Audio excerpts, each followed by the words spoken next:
Waalaikumsalam warahmatullahi wabarakatuh. Soalan yang bertanya, adakah doa ini Nabi baca sebagai doa iftitah semasa salat tahajud baginda? Doa yang dimaksudkan iaitulah berdasarkan riwayat hadis, kana Rasulullah sallallahu alaihi wasallam idza qama min al-laili yatahajjadu qala. Dahulunya Rasulullah sallallahu alaihi wasallam apabila bangun pada malam hari, baginda hendak bertahajud, solat tahajud, baginda akan berkata, Allahumma rabbana lakal hamdu anta qayyimus samawati wal ardi wa man fihinna wa lakal hamdu anta nurus samawati wal ardi wa man fihin wa lakal hamdu anta malikus samawati wal ardi wa man fihin wa lakal hamdu antal haqqu wa wa'dukal haqqu wa liqa'uka haqqun wa qawluka haqqun wal jannatu haqq wan naru haqq wan nabiyyuna haqqun wa Muhammadun sallallahu alaihi wasallam haqqun was sa'atu haqq. Allahumma laka aslamtu wa bika amantu wa alayka tawakkaltu wa ilayka anabtu wa bika khasamtu wa ilayka hakamtu faghfir li ma qaddamtu wa ma akhartu wa ma asrartu wa ma a'lantu wa ma anta a'lamu bihi minni antal muqaddimu wa antal muakhiru la ilaha illa ant. Baik. Doa ni, hadis ni sememangnya menimbulkan perbezaan pendapat di kalangan ulama. Di mana para ulama melihat hadis ni secara zahirnya boleh faham seperti berdasarkan riwayat yang disertakan itu, secara zahirnya nampak seperti Nabi SAW membaca bacaan tersebut sebelum memulakan salat malam. Kerana di dalam hadis sebut kana idza qama minal lail yatahajjadu.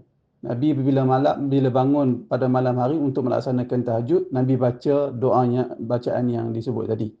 Jadi zahirnya nampak seperti Nabi baca sebelum, bukan di dalam doa iftitah. Zahirnya begitu. Kerana itu kita akan tengok sebahagian ulama memang ada sebut begitu.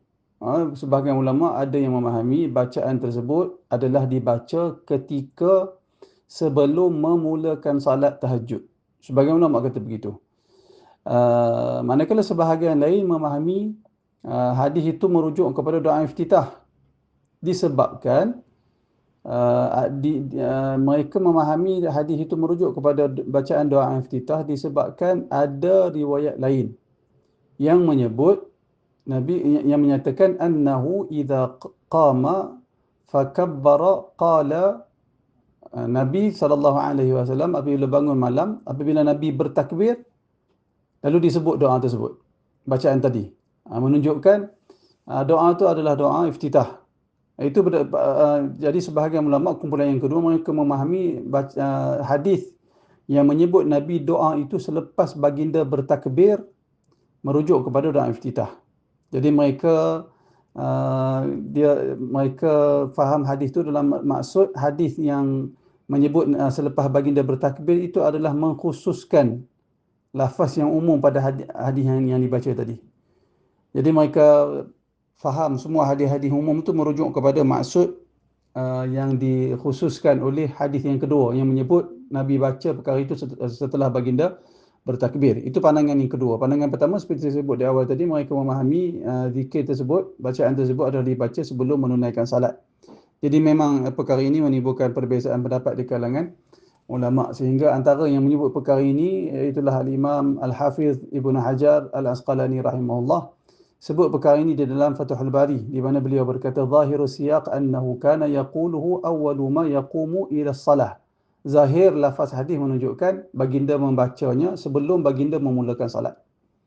Sebelum baginda memulakan salat. Fahada jadi itu kefahaman yang pertama lah. Kefahaman kedua seperti yang saya sebut tadi, dalam sebahagian riwayat menyebut kana Rasulullah sallallahu alaihi wasallam idza qama litahajjudi